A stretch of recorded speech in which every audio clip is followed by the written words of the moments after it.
Adjunct Professor Moran, Macroeconomics 111. In our concluding discussion of fiscal policy, we're going to discuss something called supply-side economics. If you remember your U.S. history classes, the Republicans tried this in the 20s and it didn't work. Reagan tried it in the 80s and it didn't work. It is generally a discredited economic policy that still remains popular among some people. It was originally created by someone named Laffer, L-A-F-F-E-R. He originally writes his formula or graph on a cocktail napkin while Ford was president. There was a lot of inflation when Ford was president, and he wanted to do the conventional economic thing of raising taxes, which reduced disposable income and caused aggregate demand to fall back to the intermediate range, closer to full employment. But there were a group of conservative Republicans that don't like tax cuts, that don't like tax increases. So Laffer came up with an economic theory whereby if you decrease tax revenue, you actually increase government revenue, which is counterintuitive. The more you tax, the more tax revenue the government should accumulate, and the less you tax, the less tax revenue the government should accumulate. But he argued the opposite. So you'll hear this, supply-side economics. Laffer argued that cutting tax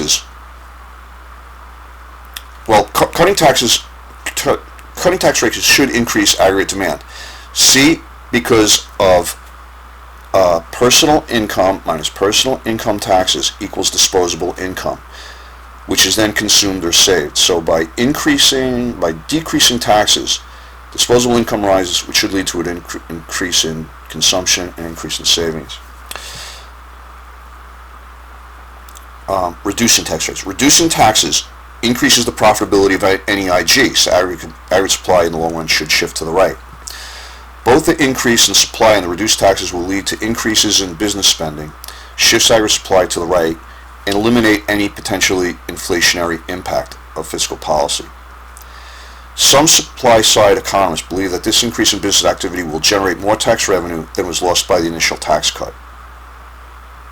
So they feel that cutting tax rates will lead to may lead to less revenue by the government. The government will earn less revenue. But that will be offset by increased business investment. As tax rates go down, business people will invest more in the economy, and that'll grow the aggregate supply curve. And they're arguing that the growth in the aggregate supply curve, which will lead to higher amounts of economic activity, which will be, although the tax rate is less, the higher amount of economic activity will actually lead to more tax revenue. So you have two things working against each other. This is how it looks graphically.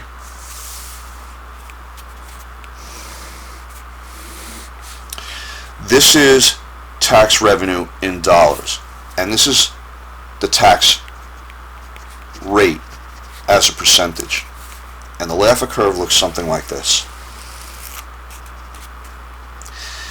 If the tax rate is 0%, the government will collect no tax dollars. There's no tax. If the government taxes 100%, then there'll be no tax revenue, because if I earn $100 and the government takes all of it, I won't work, right? I mean, it just destroys the incentive to work. Laffer argues that at first, as the tax rate goes up, and we just pick arbitrary rates here, 5, 10, 15%, so will tax revenue in dollars. You know, maybe 100, 200, 300, we're making these numbers up. But there's going to come a point where if the tax rate goes any higher, it's going to destroy the incentive to work. So higher tax rates will lead to less tax revenue, as people will stop working because too much of the money is being turned over to the government. Laffer argued that we were over here in the United States in 74 when he first proposed this, and later in 79 to Reagan advisors before he was elected. And so he was arguing that in the face of conventional economics, to fight inflation, what we should do is lower the tax revenue. By lowering tax revenue, that's something that would shift a business demand curve for IG to the right. And that's something in the long run that will cause aggregate supply to shift like this. So as a result, you will eventually get less inflation and more output. However, empirically, this has never worked. The United States is not on this side of the Laffer curve. We're in this area somewhere. Mainstream economists disagree. A tax cut will reduce government income. I mean, intuitively, if the tax rate is 15% and they cut it to 11%, then less tax revenue will accrue to the government.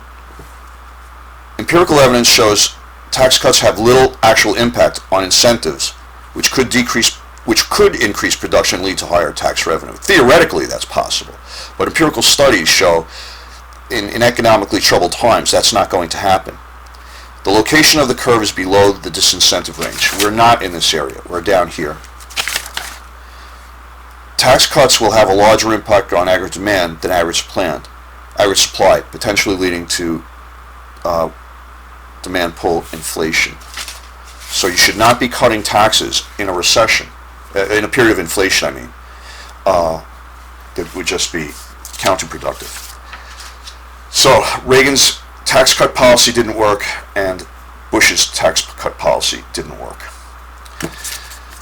And that is the last issue we will be discussing concerning fiscal policy.